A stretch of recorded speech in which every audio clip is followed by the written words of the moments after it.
नमस्कार बंधुगण आपको स्वागत ओडिया क्रिकेट न्यूज एक क्रिकेट वीडियो को।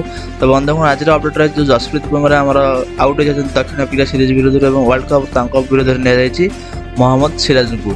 तो मोहम्मद सिराज एक भल बलर किंतु अपेक्षा आहरी तीनो बलर आम चूज कर कि भल बोलिंग कर पारे। तो चलो देखा कौ मैंने भल विकल्प होता कौ मैंने भल बोलिंग कर। प्रथम नंबर हूँ टी नटराजन। तो टी नटराजन बाँहाती बोलर जे कि बहुत भल बोलिंग करते death over specially 19 over 18 over से भल बोलिंग करती। जो सीजन था सी 11 मैच 18 विकेट। सेकेंड आसते शार्दुल ठाकुर जे कि मोहम्मद सिराज को बदल जाए। तो शार्दुल ठाकुर बहुत भल बोलर सहित से भल बैटिंग करपारती।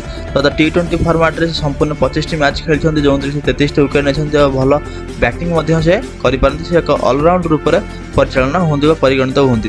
तृतीय रही मोहसिन खान जे कि वर्ष 2022 IPL लखनऊ सुपर जायंट खेलते बहुत भल बोलिंग प्रदर्शन करते जहाँफल कि बैट्समैन को रन करने को दे न।